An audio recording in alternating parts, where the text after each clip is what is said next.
Azine. Maintenant j'ai ma salle, t'as ta salle.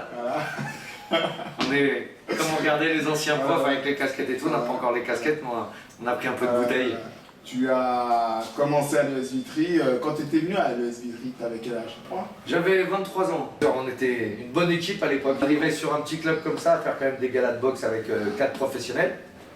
Et on remplissait le palais des sports, mine de rien à l'époque. On est partis ensemble à Chicago, on a fait des voyages.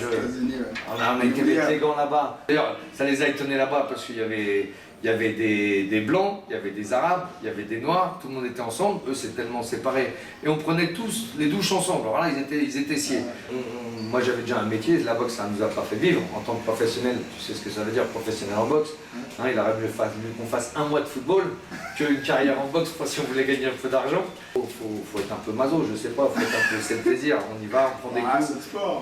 Même si c'est pas la peur spécialement de prendre des coups, c'est la peur de mal faire, c'est ça.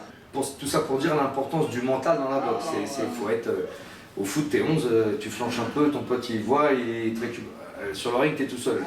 Même ton coach qui est au coin, une fois que t'es dedans, que c'est parti les 3 minutes, tu peux rien faire. Tu m'avais dit, Azim, on s'est bien amusé.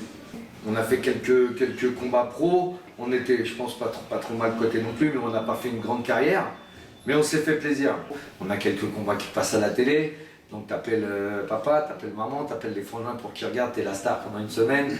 Tu as boxé à un bon niveau. Tu as boxé des champions qui sont devenus champions de France. Une star, c'est parce qu'il a passé à la télévision qui va être meilleur que toi, je ne pense pas.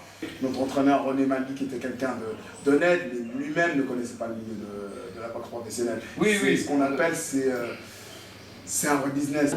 Premier combat, premier combat, je crois que j'ai pris un mec qui avait déjà 4-5 combats. René, on lui téléphonait, il disait faut qu'il boxe, on prenait tout le monde.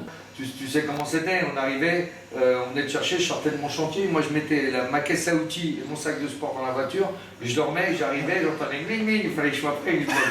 Donc on avait tous une vie de famille, moi j'avais déjà des enfants, il fallait que j'aille bosser. Il y a beaucoup de problèmes d'image avec la boxe.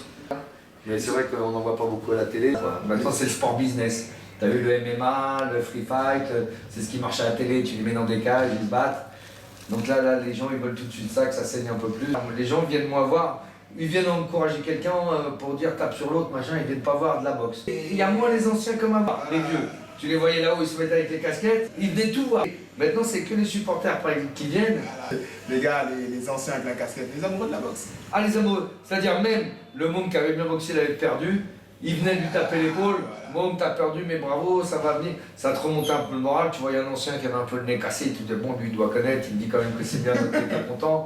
Bon maintenant c'est moins ça.